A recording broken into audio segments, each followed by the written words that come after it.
ছেঁড়া জুতায় সুতা বুনেই ৭৬ বছর কেটে গেল রমেশের, অথচ ভাগ্যের কোনো ছেঁড়া দাগই রংকালিতে ঢাকতে পারেনি।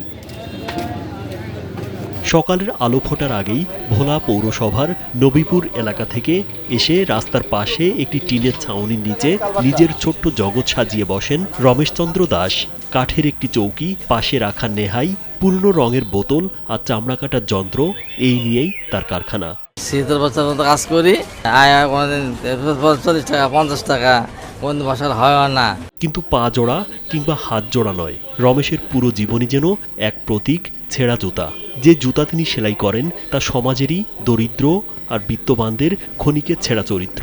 দারিদ্রতায় অবহেলিত আর অনাদরে ভরা এক কষাঘাতের জীবন। ইনকাম ওই যে বললাম না, ৬০ টাকা ৭০ টাকা ৮০ টাকা হয় না, বর্ষাকালে হয় না, সিজন হলে শীতের মধ্যে একটু কাজ হয়।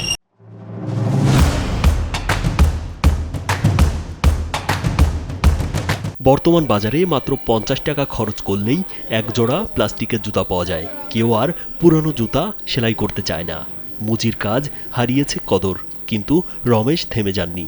থেমে যাওয়ার উপায় তার নেই। পুত্র সন্তানহীন ৪ মেয়ে নিয়ে ৬ জনের সংসার। স্ত্রীও চলে গেছেন ৬ বছর আগে।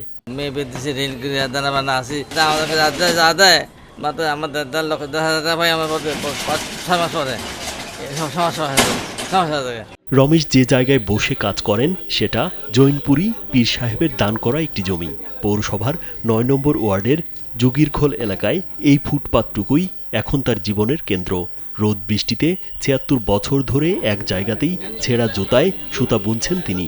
মেয়েরা এই জায়গায় থাকে না, আমরাই দেখাশোনা করি। মানে দোকানে কাজ কাম তেমন নাই, কোনো সময় কাজ হয় কোনো সময় হয় না, মানে অনেক করুণ অবস্থায় দিন সময় কাটে আর কি। তার কোনো ছেলে নাই।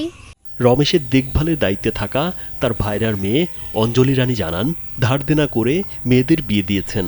মেয়েরা এখানে থাকে না, তার কোনো ছেলে নেই, তারাই তার দেখাশোনা করেন।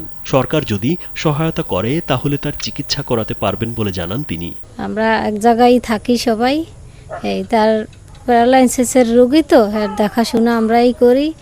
তারপর এর চিকিৎসা করতে পারি না, টাকা পয়সার জন্য ইনকাম কাজ কাম কম।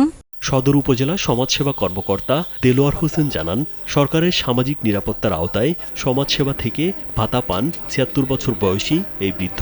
তবে সামান্য ভাতার টাকায় তার সংসার চলে না, তাই বিত্তবানদের এগিয়ে আসার আহ্বান জানান এই কর্মকর্তা। সংসার একজন এই বয়সী মানুষের পক্ষে পরিচালনা করা সম্ভব না। তো সমাজের সকল বিত্তবান মানুষের কাছে অনুরোধ থাকবে, আপনারা সকলেই এই ধরনের রমেশচন্দ্রের মতো যারা এরকম অবহেলিত মানুষ আছে সকলের সহযোগিতায় এগিয়ে। রাজীব বিশ্বাস, কালবেলা।